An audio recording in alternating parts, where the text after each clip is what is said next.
मालेगावमध्ये जन औषधी दिन उत्साहात साजरा।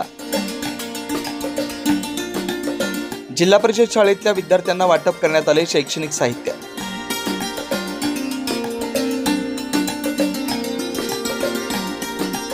भारत सरकारच्या रसायन व खते मंत्रालयाच्या वतीने सर्वसामान्य नागरिकांना परवडणाऱ्या व माफक दरात उपलब्ध करून देण्यात येणाऱ्या जन औषधांचे प्रचार व प्रसार व्हावा यासाठी मालेगावचा द्यानी जिल्हा परिषद शाळेत जन औषधी दिनानिमित्त बालमित्र दिवस उत्साहात साजरा करण्यात आला। प्रारंभी तहसीलदार सोनवणे, पोलीस निरीक्षक ज्ञानेश्वर बडगुजर, अग्निशमन विभागाचे प्रमुख डॉक्टर संजय पवार, जितूआबा भुसे, गट शिक्षण अधिकारी धांडगे यांच्या हस्ते सरस्वती पूजन करण्यात आलं।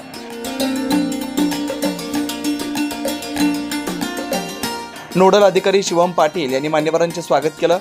यावेळी विद्यार्थ्यांना उपस्थित मान्यवरांच्या हस्ते शालेय साहित्य वाटप करण्यात आलं, तसेच खेळण्याचं साहित्य व खाऊ वाटप करण्यात आले। जन औषधी दिनानिमित्त शाळेच्या प्रांगणात आकर्षक सजावट करण्यात आली होती। तहसीलदार विशाल पाटील यांनी या उपक्रमाचं कौतुक केलं।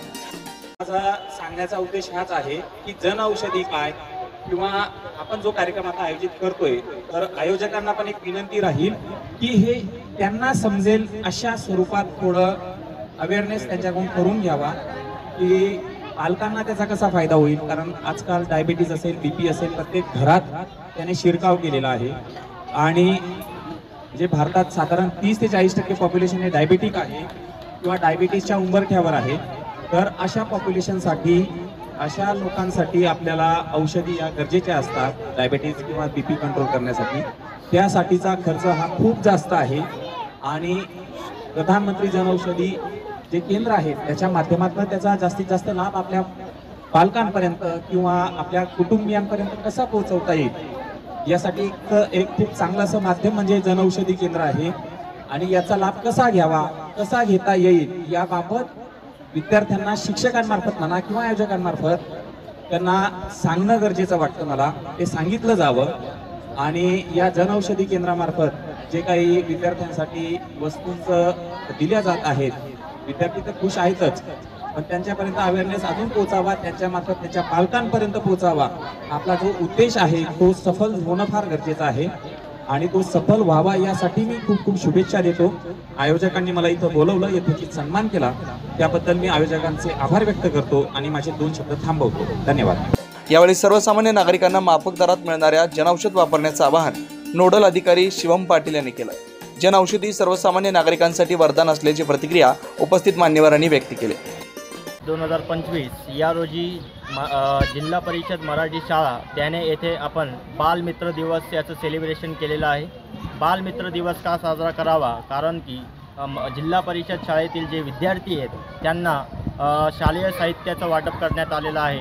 कारण त्यांना जन अवेअरनेस करून आपण त्यांच्या घरापर्यंत, त्यांच्या पालकांपर्यंत मोफत कमी दरात अशी औषधे ही कशी मिळवता येतील हे आपण फुगे देऊन, बॉल देऊन आणि काही परिपत्रक देऊन त्यांना आपण हा संदेश त्यांच्या पालकांपर्यंत पोहोचवला की जन औषधीमार्फत आपल्या मालेगावात असेल किंवा भारतात असेल, आपल्या देशाचे प्रधानमंत्री माननीय श्री नरेंद्रजी मोदी साहेब यांनी ही संकल्पना 2014 पासून भारतात आणली आणि त्याचे टोटल भारतात 18,000 जनऔषधी मेडिकल स्थापित केले।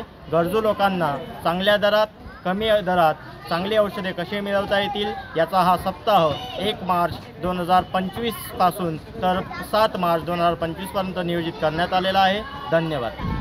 त्याने मुलींच्या वतीने आमचे नोडल अधिकारी शिवम पाटील यांनी आमच्या शाळेला त्यांचा खूप आस्था आहे, कारण अतिशय सर्वसाधारण कुटुंबातील मुलं या शाळेत शिकत आहेत। त्यांनी अगोदर आम्हाला आमच्या शाळेला 26 जानेवारी निमित्त टोप्या आणि टी-शर्ट वाटप केलेला होता।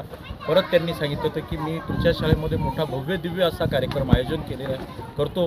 त्यांनी स्वतः मंडप, स्टेज उपलब्ध करून दिलेलं आहे। त्यांनी बघितलं की शाळेतील मुलं अतिशय सर्वसाधारण कुटुंबातील आहेत, त्यामुळे त्यांनी वही, पेन, खाऊ वाटप, त्याचप्रमाणे प्रत्येक मुलाला शाळेची आवड निर्माण होण्यासाठी बलून आणि चेंडू दिलेले आहेत। या ठिकाणी त्यांच्यासोबत आलेले जितू आबाने आमच्या शाळेतील जन औषधी योजना ही खरोखरच एक चांगली योजना आहे।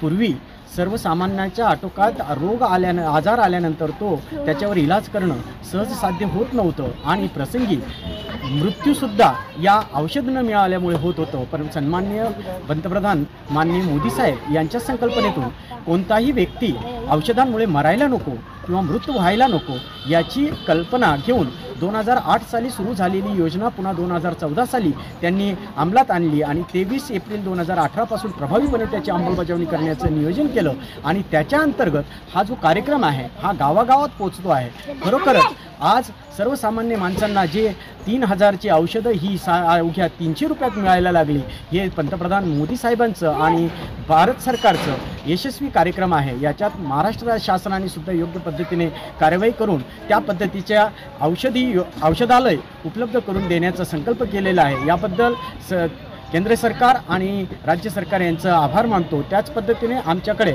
शिवम पाटील सारखा नोडल अधिकारी मिळून त्यांनी जो प्रचार आणि प्रसार जोरात करणं सुरू केलेलं आहे, त्याच्यामुळे नक्कीच या मालेगावसारख्या शहरामध्ये 50 औषधालय सुरू होतील अशी आम्हाला खात्री झालेली आहे. या ठिकाणी हा कार्यक्रम आयोजित करून सर्व विद्यार्थ्यांना खाऊ वाटप, शालेय साहित्य वाटप याचा अनुभव दिला आणि कसं शिक्षणाने माणूस कसं मोठा होऊ शकतो आणि आजारपणात आपण कमी औषधांमध्ये कसा उपचार करून घ्यावा याचं उद्बोधन केलं. त्याबद्दल मी सर्व त्यांच्या टीमचं आभार मानतो आणि थांबतो. आणि जी आपल्याला ही योजना दिलेली आहे लेडीजसाठी सुद्धा खूप चांगली आहे. 1 रुपयात सॅनिटायझर मिळणार आहे लेडीजला सुद्धा. त्याच्यानंतर मुलांनाही औषधं गोळ्या खूप कमी किमतीत मिळणार आहे. गरीब लोकांचा खूप फायदा आहे या योजनेमुळे आणि ती योजना आमच्या शिवम पाटील सरांनी आमच्या शाळेपर्यंत पोहोचवली, याचा खूप अभिमान आहे आम्हाला. जिल्हा परिषद ज्ञानी शाळेचे भीमराव मगरे, प्रशांत वाघ, नाना बागुल, कुमुदिनी पाटील यांनी कार्यक्रमाचं संयोजन केलं. 9 न्यूज महाराष्ट्रासाठी प्रतिनिधी आम्रपाली वाघ, नाशिक.